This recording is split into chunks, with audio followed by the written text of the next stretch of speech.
না ওরকম কিছু না।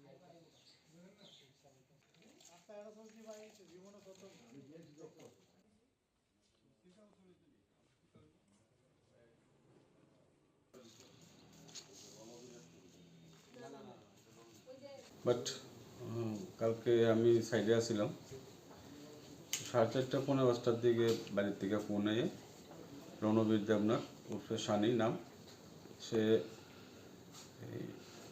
তারারে আরও 3-4জন লোক আইসে নিয়ে করতেছে আন্টি কথা কো। তো ফোনটা দিছে ওপরে কথা কইতেছে, ওপরে কইছে যে এই ফ্যাক্টরিটা যে দিছ এটা 50 লক্ষ টাকা লাগবো, নয়তো 6টার ভিতরে যদি টাকাটা না পাই মারলাম আঙ্কেলটা।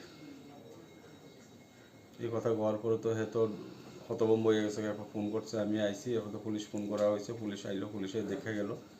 এবার আবার রাত্রেবেলা তো আমরা সবাই আতঙ্কিত।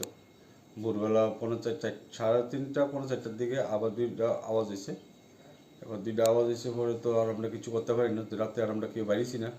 তো সকালবেলা বাইরে এসে যখন দেখতেছি তখন দেখছি গুলির মতোই দেখতে। এটা অ্যাকচুয়ালি আমরা তো কইতে পারি না এটার নাম কি হয়, কি আসে বিষয়, একটু পড়ে রয়েছে। এবার ইভেন আমার গাড়ির ভিতরে একটার ভিতরে হিট হয়েছে, গাড়ির ভিতরে পর্যন্ত গুলিটা হিট হয়েছে গাড়ির সামনে।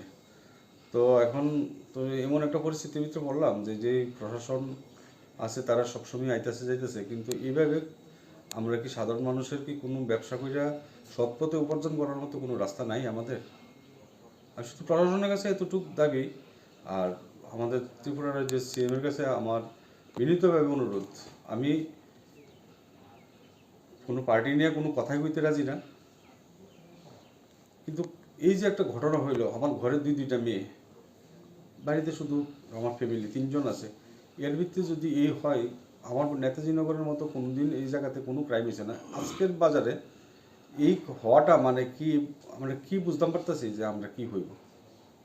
আমরা এখন আমি আনসিকিউর ফিল করতেছি কি এখন কি বাড়িঘর বেচা এখান থেকে কি যামুগা না থাকুম, এটিও এখন বুঝতাম পারতেছি না।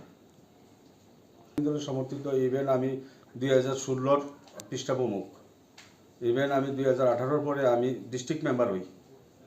আমি এখন মেয়ের পড়াশোনার খাতিরে আমি সময় দিতে গিয়ে সেটা আগরতলা মেয়ের পড়াশোনা করাতে গিয়ে আমি সময় ঠিকমতো দিতে পারি না, দিকে আমি পার্টির থেকে সদস্যবোধ করছি না, কিন্তু আমার পদরালে আমি করেছি। কারণ হইলো পার্টিতে থাকতে গেলে পার্টিটা সময় দিতে হবে, কিন্তু আমার কাছে আমার ফ্যামিলিতে আর কেউ নেই আমি ছাড়া।